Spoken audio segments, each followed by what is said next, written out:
I arrived at Bella Vista, an upscale Italian restaurant, for what I believed was a celebratory family dinner honoring my recent promotion to regional marketing director.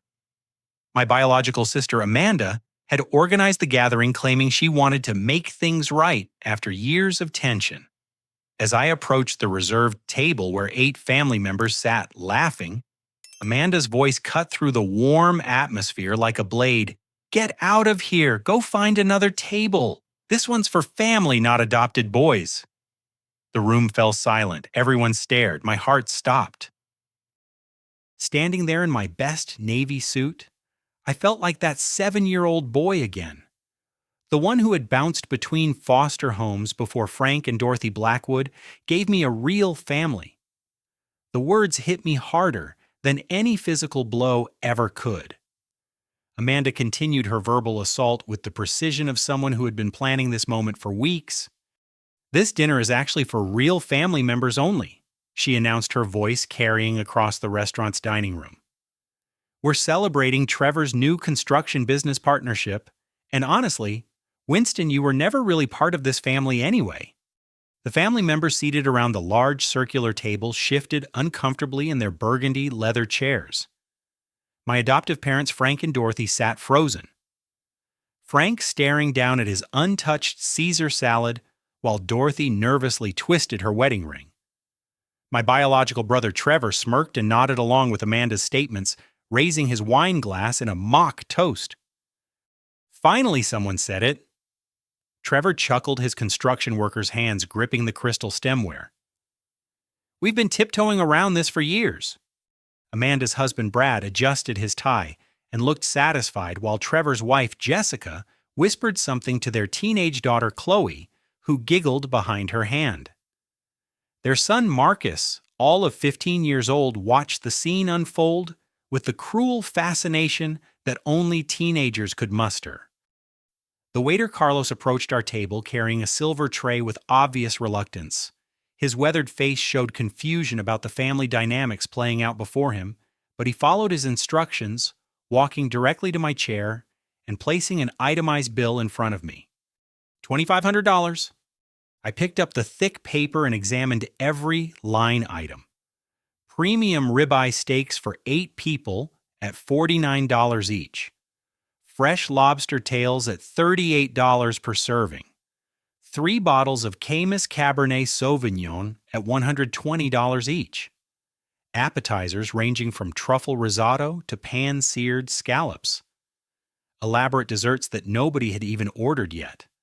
The restaurant's other patrons had begun to notice our table. An elderly couple 2 tables over whispered behind their menus. A business group near the window kept glancing in our direction. I could feel the weight of their stares, the judgment, the pity. "You see, Winston?" Amanda continued, her voice dripping with false sweetness. "I called ahead and arranged for you to cover tonight's celebration. Consider it your contribution to actual family success." Frank finally looked up from his salad, his gray eyes meeting mine for just a moment before darting away again.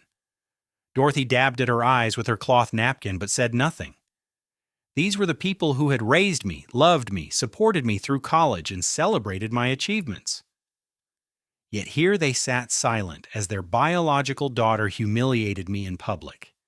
The familiar pain of being the outsider washed over me, but this time something different stirred within my chest. Instead of the usual shame or anger, I felt a strange sense of clarity. Amanda had orchestrated this entire scenario with surgical precision. She had invited me under false pretenses, arranged for me to pay for an elaborate meal I wasn't welcome to share, and had done it all in front of our family to maximize the emotional damage. But as I sat there holding that $2,500 bill, I realized something important. I wasn't that powerless 7-year-old anymore. I was 32 years old, successful in my career, financially stable, and completely capable of handling whatever game Amanda thought she was playing. I reached into my jacket pocket and pulled out my platinum credit card, placing it calmly on top of the bill. Carlos hesitated, clearly uncomfortable with the tension at our table. "It's fine," I told him quietly. "Please process this payment." The entire table fell silent. Amanda's confident smirk faltered. Trevor's wine glass paused halfway to his lips. Frank and Dorothy looked up with surprise while Brad and Jessica exchanged confused glances. Amanda had expected me to argue to storm out to create a scene that would justify her treatment of me. Instead, I was calmly paying for their expensive dinner without a single word of protest. My unexpected compliance left everyone speechless and unsure how to react. Carlos processed the payment quickly, returning my card with obvious relief to escape the awkward situation. I signed the receipt, added a generous tip for his professional handling of an uncomfortable evening, and remained seated. Amanda stared at me with growing unease. "Well?" she demanded. "Aren't you going to leave?" I took a slow sip from my water glass and checked my watch. "Actually," I said calmly, "I think I'll stay a few more minutes." The family continued staring at me with bewilderment as I remained seated beside their table. Amanda's plan had clearly involved me either exploding in anger or slinking away in humiliation. My calm presence was disrupting whatever script she had written for this evening. Trevor leaned forward in his chair, his construction worker's hands clenched into fists. "Didn't you hear what she said? This table is for family only." Before I could respond, my phone buzzed with an incoming call. The screen displayed an unknown number with a Seattle area code. Normally, I would have ignored such calls during dinner, but something about the timing felt significant.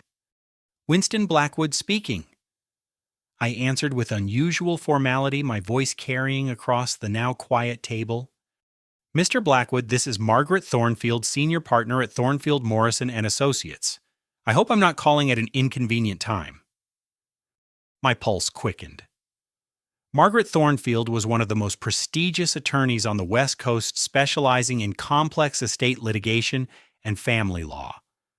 I had contacted her firm several months ago after discovering some irregularities in my adoptive grandfather's estate documents, but hadn't expected to hear from her personally. "Actually, Ms. Thornfield, your timing is perfect," I replied, watching Amanda's face grow pale across the table.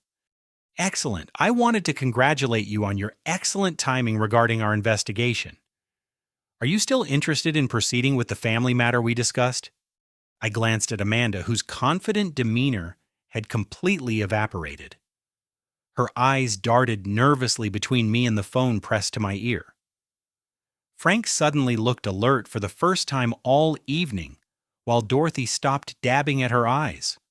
"Yes, I'm absolutely interested in proceeding," I said clearly. Margaret's voice carried the authority of someone accustomed to handling million-dollar cases.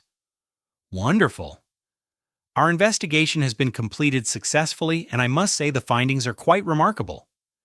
The documents you provided have been thoroughly authenticated by our forensic accounting team." Trevor had stopped mid-conversation with Brad, sensing that something important was happening.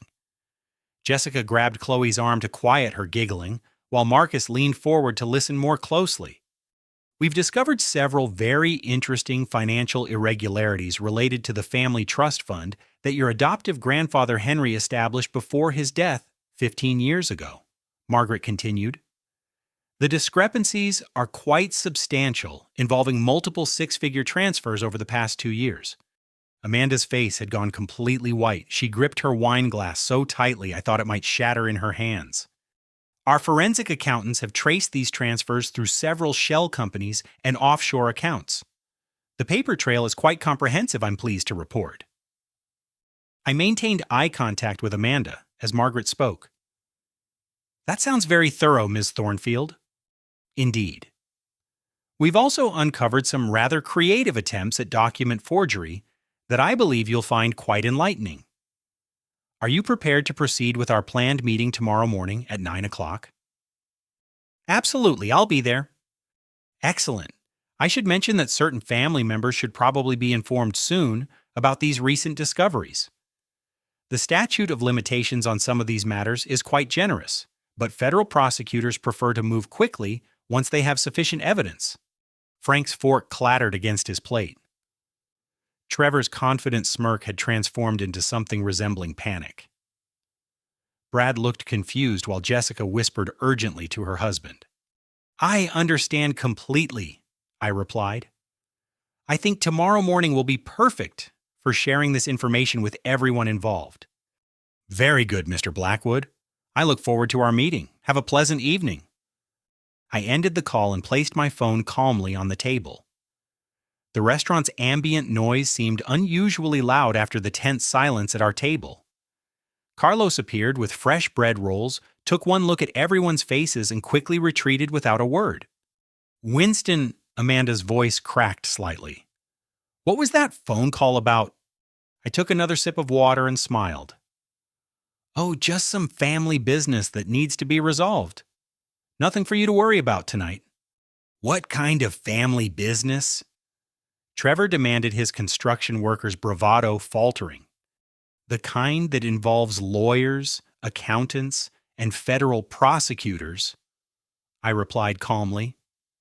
But let's not spoil your celebration dinner. We can discuss everything tomorrow morning. Amanda frantically reached for her purse, pulling out her phone with shaking hands. I need to make a call. That's probably not necessary tonight, I said gently. But you might want to contact your attorney first thing in the morning. Just a suggestion. Frank found his voice for the first time all evening. Winston, what's going on here? I stood up slowly, smoothing down my suit jacket. Dad, I'll explain everything tomorrow when the whole family can hear it together. Thank you for dinner, everyone. It's been very enlightening. Amanda's panic was now visible to everyone at the table. Her hands shook as she tried to unlock her phone. Her confident mask completely shattered.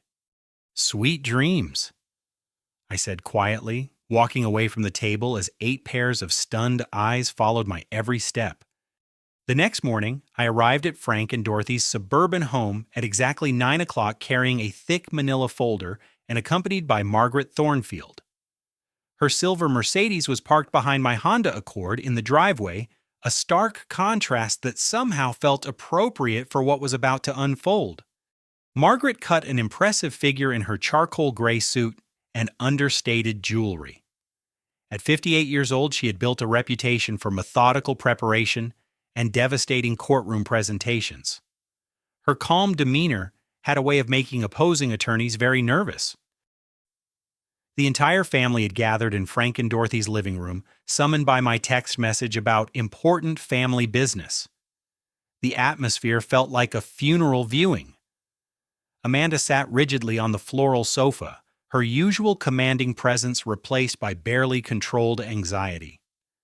Trevor paced by the picture window, his work boots leaving marks on Dorothy's pristine carpet. Frank occupied his burgundy recliner like a judge preparing to hear testimony, while Dorothy perched nervously on the piano bench. Brad and Jessica sat together on folding chairs brought in from the kitchen, their teenage children, Chloe and Marcus, flanking them with confused expressions.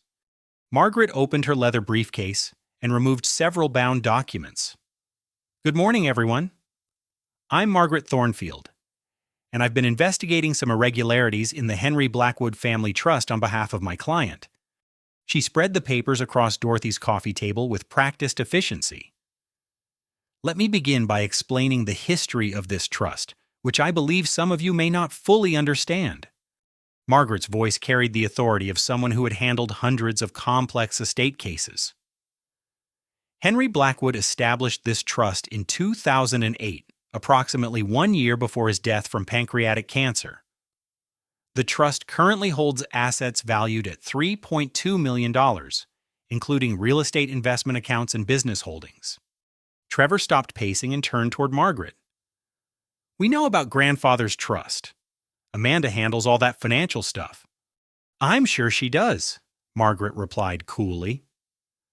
According to the original trust documents, which I have here, the inheritance was designed to be divided equally among all of Henry's grandchildren, both adopted and biological, when the youngest grandchild reached age 30.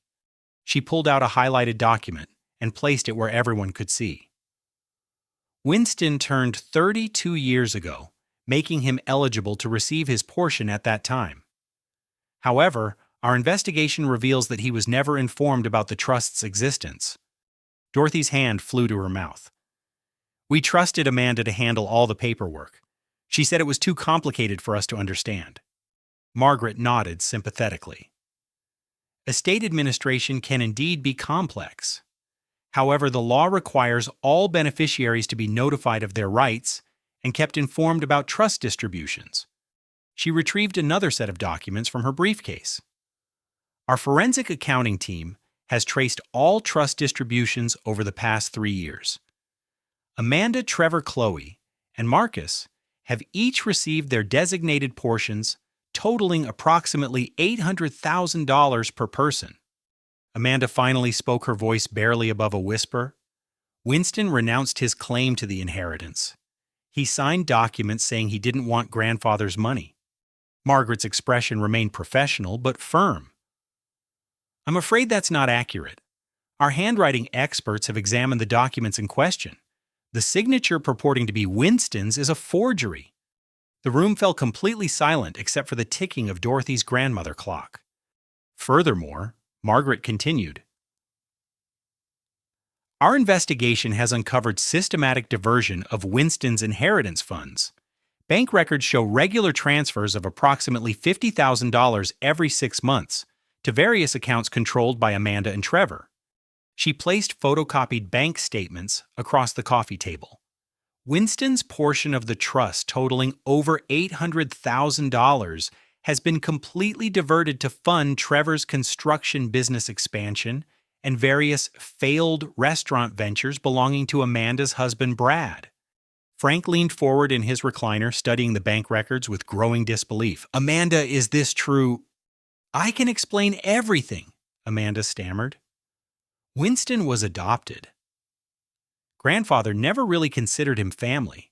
I was protecting the real family's interests. Margaret's voice cut through Amanda's excuses like a scalpel. Under federal and state law, adopted children have identical inheritance rights to biological children. Mr. Henry Blackwood's trust documents make no distinction between adopted and biological grandchildren. She retrieved another folder from her briefcase. More concerning is what we discovered during our investigation of how these funds were utilized. Trevor's face had gone ashen. What do you mean? Our accountants traced the diverted funds through multiple shell companies and discovered evidence of additional criminal activity. Trevor, your construction business has been using Winston's inheritance money to secure fraudulent contracts through bribery and kickbacks to city officials. Margaret spread out more documents showing construction contracts and payment records. You've been paying municipal officials to award you building projects, then using substandard materials while charging premium prices. Several public buildings are now under safety investigation due to your corner-cutting practices. Dorothy began crying softly. Oh my God, what have you children done? The elementary school addition you completed last year is structurally unsound. Margaret continued relentlessly. The community center roof is already showing signs of premature deterioration. Federal investigators are examining whether criminal negligence charges are appropriate. Amanda desperately tried to regain control of the narrative. This is all a misunderstanding. Family disagreements don't need lawyers and federal investigators. Margaret's response was swift and definitive. Mrs. Amanda, this isn't a family disagreement. This is felony theft, fraud, forgery, money laundering, and potentially criminal endangerment of public safety. She placed a final document on the coffee table. Federal prosecutors have been briefed on our findings. Arrest warrants are being prepared as we speak. The weight of Margaret's words settled over the room like a heavy blanket. Amanda began sobbing while Trevor sank into Dorothy's reading chair with his head in his hands. However, Margaret added, there is one more element to this case that I believe everyone should understand before we proceed. Margaret opened another folder and retrieved a stack of official-looking documents bearing medical letterhead. During our investigation, we discovered something particularly disturbing about Amanda's long-term intentions. She placed the papers where everyone could examine them closely. These are psychological evaluations purporting to assess Winston's mental competency to manage financial affairs. Amanda's sobbing stopped abruptly, replaced by a look of pure terror. According to these evaluations, Winston suffers from severe financial irresponsibility and delusional thinking patterns that make him unfit to manage large sums of money, Margaret read aloud. The evaluations recommend that a family member be granted legal guardianship over his financial assets. Frank picked up one of the documents with trembling hands. Who wrote these evaluations? A psychiatrist named Dr. Ronald Pembroke, Margaret replied. However, Dr. Pembroke has never actually met Winston. These evaluations are based entirely on fictional scenarios provided by Amanda. Trevor looked up from his hands. What does that mean? It means Amanda was planning to have Winston declared legally incompetent to manage finances using forged psychological evaluations in order to permanently seize control of his inheritance. The documents were scheduled to be filed in probate court next week. Dorothy's crying intensified. Amanda, how could you do something so cruel? Margaret continued her methodical presentation. Our investigators discovered that Dr. Pembroke has been previously sanctioned by the state medical board for similar fraudulent activities. He's currently under federal investigation for insurance fraud and accepting payments for fake medical evaluations. She retrieved bank records from another folder. Trevor paid Dr. Pembroke $15,000 for these forged evaluations. Text messages between Amanda and Trevor discuss their plan to, and I quote, get rid of Winston permanently from family financial matters and make sure he can never come back for what he doesn't deserve. The text messages were displayed on Margaret's tablet, and she read several exchanges aloud. Amanda to Trevor. Once Winston is declared incompetent, we'll have complete control over his portion forever. Trevor to Amanda. 15 grand is cheap compared to 800,000. Dr. Pembroke guarantees the evaluations will hold up in court. Amanda to Trevor. Winston will never know what hit him. By the time the court hearings are finished, he'll be completely powerless. Frank's face had turned red with anger. My God, Amanda, we raised you better than this. I was protecting our family, Amanda screamed desperately. Winston isn't really one of us. He never was. Margaret's voice remained calm and professional. Federal prosecutors disagree with your assessment. They've informed me that charges will include conspiracy to commit fraud, identity theft, forgery, theft of funds exceeding $100,000, and attempted guardianship fraud. She consulted her notes. These charges carry potential prison sentences of 10 to 15 years under federal sentencing guidelines. Trevor jumped up from his chair. This is insane. You can't destroy our whole family over some money. Mr. Trevor, your actions have already destroyed your family's reputation and endangered public safety, Margaret replied firmly. Several construction projects using your substandard work are being evacuated pending safety inspections. She showed Trevor photographs of his construction projects. The elementary school's foundation is cracking. The community center's roof supports are failing. If someone had been injured or killed due to your negligence, you would be facing manslaughter charges. Brad, who had remained silent until now, finally spoke up. I didn't know where Amanda's money was coming from. She said her family had investment income. Margaret turned to him with raised eyebrows. Mr. Brad, our investigation shows your restaurant received over $200,000 in loans from Amanda, all of which originated from Winston's stolen inheritance. You face potential charges as an accessory after the fact and for receiving stolen property. The teenage children, Chloe and Marcus, sat in stunned silence as they watched their parents' world collapse around them. Chloe had tears streaming down her face, while Marcus stared at the floor in shock. Amanda made one final desperate attempt to negotiate. Winston, please, we're family. I'll return some of the money. I'll make this right. Don't let them destroy us over a family misunderstanding. Some of the money, Margaret interjected. Mrs. Amanda, partial restitution will not eliminate criminal liability. The decision to pursue prosecution has already been made. I spoke for the first time during the meeting, addressing my adoptive parents directly. Mom, Dad, I want you to know that I love you both and I'm grateful for everything you gave me growing up. But what Amanda and Trevor have done goes far beyond family disagreements. My voice remained steady despite the emotional weight of the moment. They stole nearly $1 million. They endangered children's safety with substandard construction, and they were planning to have me declared legally insane to cover their tracks. Frank nodded slowly. Winston, I'm so sorry we didn't protect you from this. We trusted Amanda to handle grandfather's affairs, and we failed you. I'm not interested in revenge, I continued, but I believe in accountability. What they did was criminal, and there have to be consequences. Amanda became hysterical. You're going to send us to prison over money? We're your family? Real family doesn't steal from each other and forge documents to destroy someone's life, I replied quietly. Margaret closed her briefcase with finality. Federal agents will be here within the hour with arrest warrants. I suggest everyone contact their attorneys immediately. Trevor made one last threat. If you think you can destroy my family and get away with it, Mr. Trevor. Margaret interrupted. Witnessed threats against my client will be added to your charges. I suggest you remain silent until your attorney arrives. The room fell into heavy silence as everyone processed the magnitude of what was about to happen.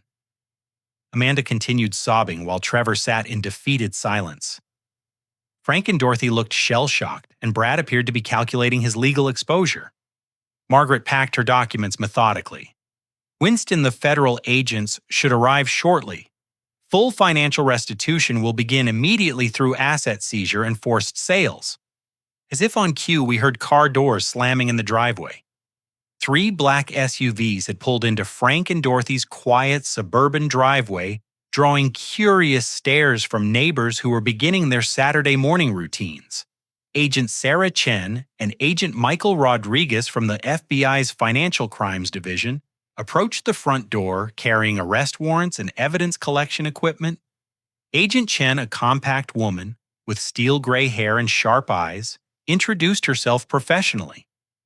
We have federal arrest warrants for Amanda Patricia Blackwood and Trevor James Blackwood on charges of conspiracy to commit fraud money, laundering tax evasion, and theft of funds exceeding $100,000. Amanda collapsed back onto the floral sofa, her face completely drained of color. This can't be happening. This is just family business. Ma'am, financial crimes exceeding federal thresholds are not family business, Agent Rodriguez replied firmly. His tall frame and calm demeanor projected the authority of someone who had handled hundreds of similar arrests. Trevor attempted to stand up and move toward the back door, but Agent Chen stepped smoothly into his path. Sir, I need you to remain seated while we explain the charges. I'm not going anywhere with you people. Trevor growled, his construction worker's hands clenched into fists. Actually, you are, Agent Rodriguez said calmly, producing handcuffs from his jacket. Trevor James Blackwood, you're under arrest for conspiracy to commit fraud money, laundering, tax evasion, bribery of public officials, and criminal endangerment through substandard construction practices. The handcuffs clicked shut around Trevor's wrists as Agent Rodriguez continued reading his Miranda rights. Trevor's face shifted from defiance to panic as the reality of federal arrest set in. Agent Chen turned to Amanda, who was now hyperventilating on the sofa. Amanda Patricia Blackwood, you're under arrest for conspiracy to commit fraud, identity theft, forgery, money laundering, tax evasion, and attempted guardianship fraud. Wait, please, I can explain everything. Amanda gasped as Agent Chen gently but firmly guided her hands behind her back. Winston, tell them this is a misunderstanding. I watched silently as my biological siblings were placed under arrest in the same living room where we had opened Christmas presents as children. The irony wasn't lost on me that their greed had led them to be arrested in the house of the parents who had always loved us unconditionally. Agent Rodriguez presented additional documentation to Margaret. We also have a search warrant for Blackwood Construction's business premises, and financial records. Initial investigation shows multiple instances of municipal bribery and the use of substandard materials in public construction projects. How extensive is the construction fraud? Margaret asked. Significant, Agent Chen replied. 3 public buildings are being evacuated pending emergency safety inspections. If structural failures had resulted in injuries or deaths, we'd be looking at manslaughter charges. Frank finally found his voice. Agent Chen, what about the children? Chloe and Marcus are minors. The teenagers are not involved in the criminal activity, Agent Chen assured him. However, they'll need temporary guardianship arrangements while their parents are in federal custody. Dorothy immediately stepped forward. We'll take care of them. They can stay here with us. Chloe, who had been crying quietly throughout the arrests, looked up with gratitude. Grandma Dorothy, we're so sorry about what Mom and Dad did. Sweetheart, none of this is your fault, Dorothy said, embracing her granddaughter. Marcus, normally cocky and dismissive, looked completely overwhelmed by watching his parents being arrested. Agent Rodriguez addressed the room. We'll also be executing search warrants on all properties purchased with the stolen inheritance funds. This includes Amanda's residence, Trevor's construction company, and Brad's restaurant. Brad, who had been sitting in stunned silence, suddenly looked panicked. My restaurant, I didn't know where Amanda's money came from. Sir, ignorance of the source of funds doesn't eliminate criminal liability, Agent Chen explained. You'll need to contact an attorney immediately. Margaret consulted her notes. Agent Chen, what about the offshore accounts? The Cayman Islands banking authorities have frozen all accounts linked to this case, Agent Rodriguez replied. We've identified over $400,000 in diverted funds that Amanda moved offshore to avoid detection. This revelation hit the room like a physical blow. Even I hadn't known about the offshore banking component. Amanda had been running a sophisticated financial crime operation, not just stealing family inheritance money. $400,000 offshore. Frank's voice cracked with disbelief. Amanda, what were you thinking? Amanda, now in handcuffs, could only sob incoherently as Agent Chen guided her toward the front door. This is all Winston's fault. He was never really family anyway. Her words echoed through the living room as neighbors gathered on their front porches to watch the FBI escort Amanda and Trevor to separate vehicles. The quiet suburban street had become the scene of a federal crime drama. Dr. Ronald Pembroke's arrest had occurred simultaneously at his medical practice across town, Agent Rodriguez informed us. The corrupt psychiatrist had immediately offered to testify against Amanda and Trevor in exchange for reduced charges in his own case. Pembroke is providing details about Amanda's attempts to recruit other corrupt professionals, Agent Chen explained.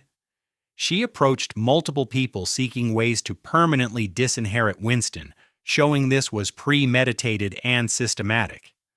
As the FBI vehicles pulled away, with Amanda and Trevor in custody, local news crews arrived.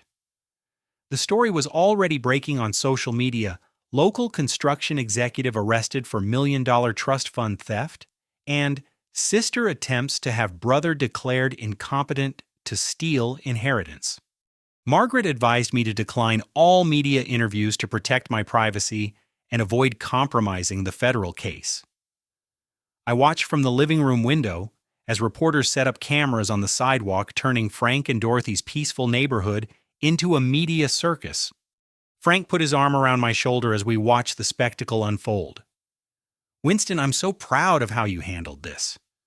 A lot of people would have wanted revenge, but you chose justice. There's a difference, I replied.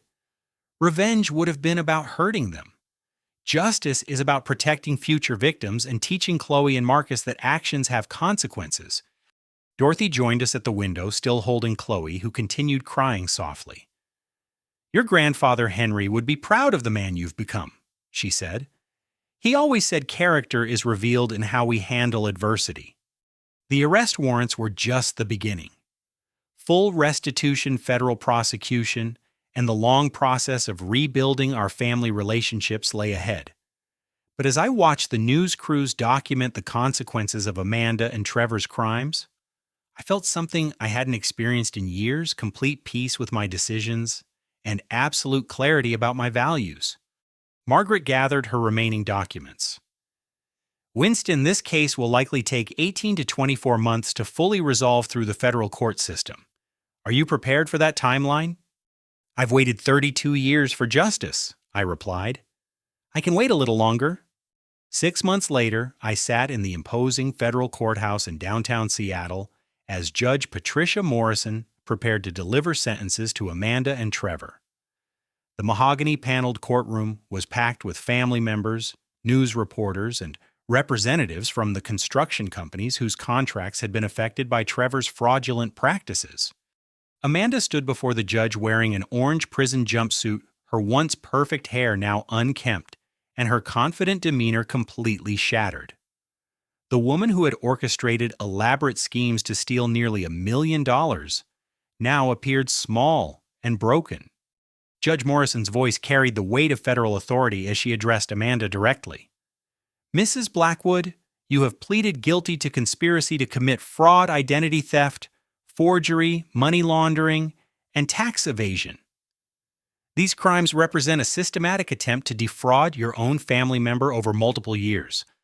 Amanda's court-appointed attorney had advised her to accept a plea agreement rather than risk a trial that could have resulted in much longer sentences. The federal prosecutors had assembled overwhelming evidence, including bank records, forged documents, recorded phone calls, and testimony from Dr. Pembroke. The court sentences you to 8 years in federal prison, followed by 3 years of supervised probation. Judge Morrison continued, you will also be required to pay full restitution to your victim, plus interest and penalties. Amanda collapsed into her chair, sobbing uncontrollably. Her dreams of controlling the family fortune had resulted in nearly a decade behind bars and the complete destruction of her relationships with her children. Trevor's sentencing was even more severe due to his construction fraud and public safety violations. He stood rigidly as Judge Morrison reviewed the extensive evidence against him. Mr. Blackwood, your actions endangered the lives of children and community members through deliberately substandard construction practices. The elementary school foundation you installed was so deficient that the entire building required evacuation and reconstruction. Trevor's construction company had been permanently shut down, its business license revoked, and its assets seized to pay for repairs to the buildings he had compromised. The municipal officials he had bribed were facing their own federal charges. The court sentences you to 10 years in federal prison, followed by 5 years of supervised probation, Judge Morrison announced. You are also banned from any involvement in construction or contracting work upon your release. Trevor's wife Jessica had filed for divorce within 2 weeks of his arrest, seeking to protect herself and their children from further legal consequences. She sat in the courtroom's back row with Chloe and Marcus, watching their father's life completely unravel. Dr. Pembroke had received 5 years in federal prison and permanent revocation of his medical license after pleading guilty to multiple counts of fraud and accepting his cooperation agreement. His testimony had provided crucial details about Amanda's systematic attempts to recruit corrupt professionals. Brad had accepted a plea agreement for 2 years of probation and full financial restitution in exchange for his testimony about Amanda's money laundering activities. His restaurant had been sold to pay back the stolen funds he had unknowingly received. As the sentences were pronounced, I felt a complex mixture of relief and sadness. Justice was being served, but at the cost of destroying relationships that had once meant everything to me. The siblings I'd grown up with were now federal convicts facing years in prison. Frank and Dorothy had attended every court hearing, sitting beside me in a show of support that helped heal some of the wounds from that terrible restaurant evening. Their decision to stand with me rather than their biological children had required tremendous courage and moral clarity. Winston, Dorothy whispered as we watched Amanda and Trevor being led away in shackles. Your grandfather Henry always said that character is what you do when nobody's watching, but I think he was wrong. I looked at her questioningly. Character is what you do when everybody's watching, and it would be easier to walk away, she continued.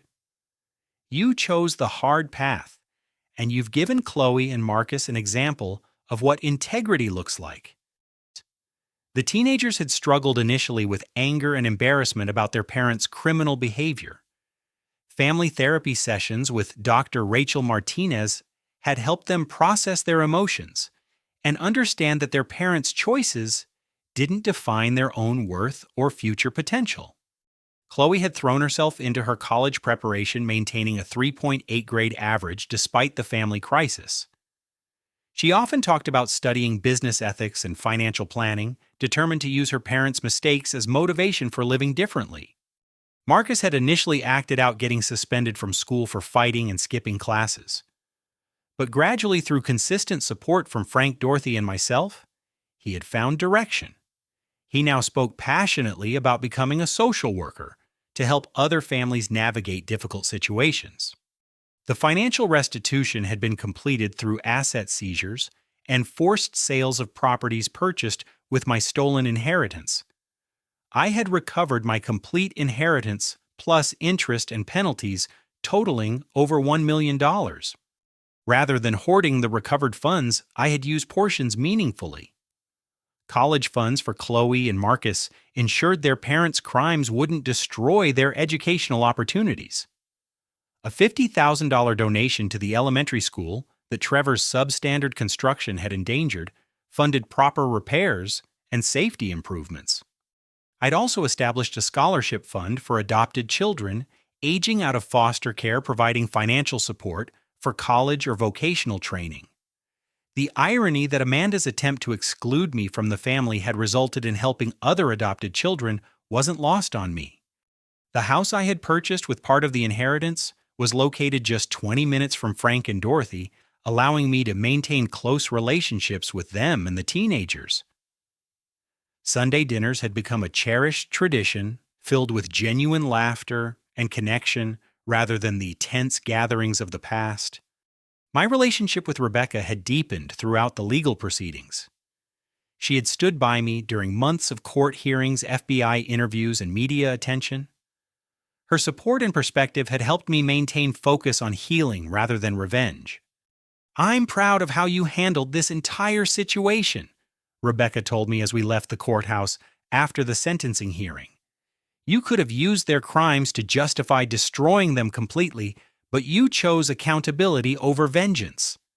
The media coverage had portrayed the case as a cautionary tale about greed and family betrayal. Several documentary producers had approached me about telling the full story, but I had declined. The goal was justice and healing, not fame or public attention. Frank had become more emotionally present and engaged since the crisis, regularly attending family therapy sessions to understand how his passive approach had enabled harmful dynamics. His relationship with me had evolved into genuine friendship, built on mutual respect and shared values. Dorothy had joined a support group for parents of adopted children, learning more effective ways to advocate for all her children equally. Her guilt over failing to protect me from Amanda's schemes had gradually transformed into determination to be a better parent and grandmother. As Amanda and Trevor began their federal prison sentences, I felt the complex emotions of someone who had achieved justice while losing family members. The vindication was complete, but the cost had been enormous. The letters that arrived from Amanda during her first month in federal prison revealed her continued inability to accept responsibility for her actions. She alternated between blaming me for destroying the family and demanding that I arrange for her early release because families should stick together. Her complete lack of remorse confirmed that pursuing prosecution had been the right decision. Some people learn from consequences, while others simply feel entitled to avoid them. Amanda had shown her true character, and it wasn't pretty. Trevor's letters were different, filled with genuine remorse and acknowledgement of the harm he had caused. He wrote about the children who had attended the elementary school he had endangered and the community members whose trust he had betrayed. Whether Trevor's remorse was genuine or simply the result of facing 10 years in federal prison remained to be seen. But his willingness to take responsibility gave me hope that he might emerge from prison as a different person. The family that gathered for holidays now consisted of Frank, Dorothy, Chloe, Marcus, Rebecca, and myself.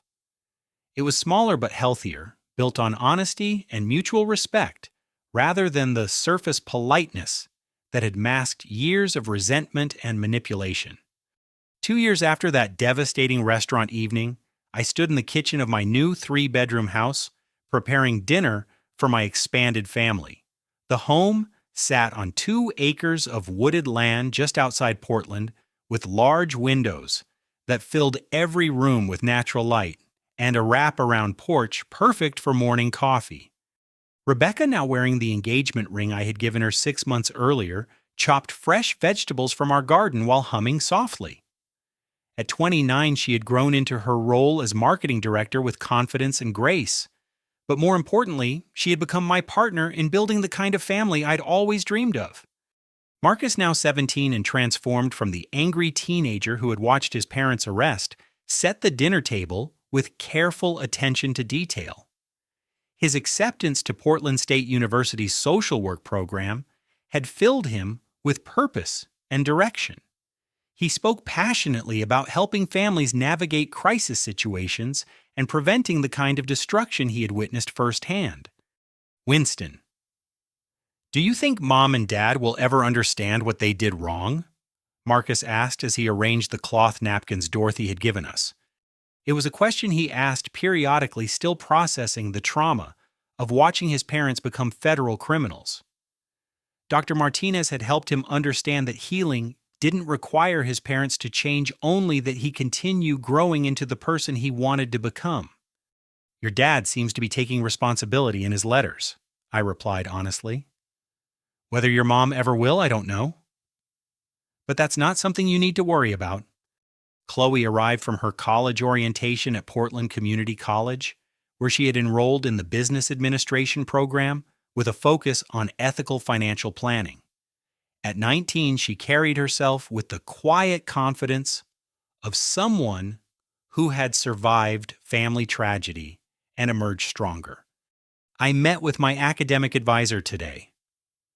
She announced hanging her jacket on the coat rack I had built in the entryway. She thinks I can transfer to Portland State after 2 years if I keep my grades up. "That's fantastic," Rebecca smiled. "What do you want to focus on?" "Financial crimes investigation," Chloe replied without hesitation. "I want to help people who've been victimized the way Uncle Winston was." Frank and Dorothy arrived carrying dessert and flowers from Dorothy's garden. At 71 and 68 respectively, they had both grown more vibrant and engaged since choosing honesty over family politeness. Their decision to support justice rather than enable criminal behavior had strengthened their marriage and their relationships with all of us. My best friend Jake from college arrived with his wife, Maria, and their twin daughters, Emma and Sophie. Jake had stood by me throughout the legal proceedings, offering both emotional support and practical help when the media attention became overwhelming. "How's the new marketing campaign going?" Jake asked as we gathered around the dining room table. "Really well," I replied. "The Portland Tourism Board is thrilled with the response to our Authentic Oregon series." My career had flourished in the aftermath of the family crisis. Standing up to corruption and maintaining integrity under pressure had earned respect from colleagues and clients. The regional marketing director position had led to offers from larger companies, but I preferred building something meaningful in Portland. The dinner conversation flowed naturally between career updates, college planning, wedding preparations, and shared memories. Marcus described his volunteer work at a local youth shelter, while Chloe talked about her internship with a nonprofit that provided financial literacy education. Frank had become more emotionally present and engaged, sharing stories about his own childhood and the lessons he wished he had learned earlier about standing up for what's right. Dorothy discussed her work with the adoption support group, helping other families create truly inclusive environments. I received another letter from Amanda yesterday. I mentioned as we finished the main course. The table grew quiet. Amanda's letters had evolved from angry blame to desperate pleading to what seemed like genuine remorse, though her request for early release remained constant. "What did she say this time?" Dorothy asked. "She's asking me to visit her in prison," I replied. "She wants to apologize in person and ask for my forgiveness." "Are you considering it?" Rebecca asked gently. "I've been thinking about it," I admitted. "Dr. Martinez thinks it might provide closure for both of us." Marcus looked up from his dessert. "Would you really forgive her after everything she did?" "Forgiveness isn't about excusing what someone did," I explained. "It's about releasing the anger so it doesn't continue hurting you. Whether I visit Amanda or not, I've already forgiven her in my heart." Chloe nodded thoughtfully. "I think I understand. Staying angry would give her power over your happiness." "Exactly," Rebecca agreed. "Forgiveness is something you do for yourself, not for the person who hurt you."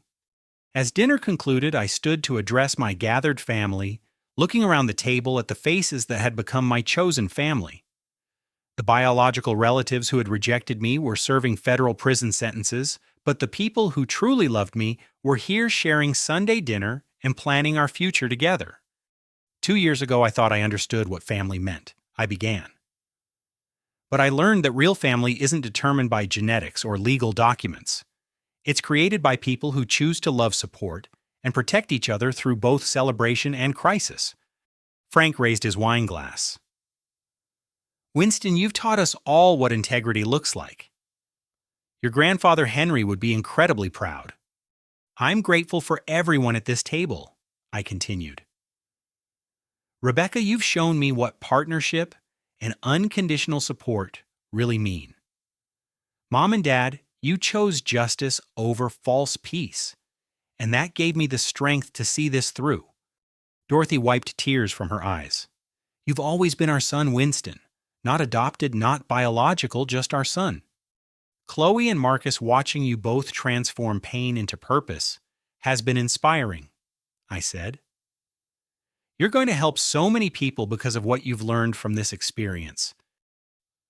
The conversation turned to wedding planning as Rebecca and I shared details about our planned ceremony the following spring. We had decided on a small gathering in our garden with Marcus walking Rebecca down the aisle and Chloe serving as maid of honor. "Will you invite Amanda and Trevor to the wedding?" Emma asked with the innocent curiosity of an 8-year-old. "No, sweetie," I replied gently. "Some actions have consequences that last a long time, but we'll be celebrating the family that loves and supports each other." As the evening wound down, I stood on my front porch, watching car headlights disappear down the winding driveway. Rebecca joined me, wrapping her arms around my waist as we looked up at the stars, visible through the trees. "Any regrets about how everything turned out?" she asked softly. "None," I replied without hesitation. That horrible restaurant evening led to discovering my true family and building the life I've always wanted. The stolen inheritance had been transformed into meaningful investments, our home, educational funds for Marcus and Chloe, charitable contributions to adoption support organizations, and the foundation for Rebecca's photography studio. What Amanda intended as a weapon to destroy my sense of belonging had become the tool for building genuine security and connection. My final reflection focused on the profound lesson learned through betrayal and vindication. Authentic family relationships are built on shared values, mutual respect, and the courage to do what's right even when it's difficult. Sometimes the most painful moments become doorways to the most meaningful relationships and the strongest sense of belonging. The restaurant incident that initially felt like the ultimate rejection had become the catalyst for discovering who truly belonged in my life and who I wanted to become as a person. Amanda's cruelty had inadvertently set me free to build relationships based on love and respect rather than obligation and guilt. As Rebecca and I headed inside to plan our wedding and discuss our hopes for starting a family of our own, I felt complete gratitude for the journey that had brought us to this moment. Real family, I had learned, is created through conscious choices to love, unconditionally support consistently, and stand together when values are tested. Have you ever experienced a moment that felt like devastating rejection, only to discover later that it was actually the push you needed to find where you truly belonged? Sometimes the people who seem determined to exclude us are actually clearing the path toward the relationships and opportunities we were meant to discover. I'd love to hear about your own experiences with finding your real family, whether biological or chosen. Please share your thoughts in the comments below, and if this story resonated with you, I'd be grateful if you'd hit that like button and subscribe for more stories about overcoming betrayal and finding justice. Don't forget to share this with anyone who might need to hear that sometimes the most painful experiences lead to the most beautiful transformations. Thank you for listening to my story, and remember that your worth isn't determined by how others treat you, but by the integrity and compassion you choose to show the world.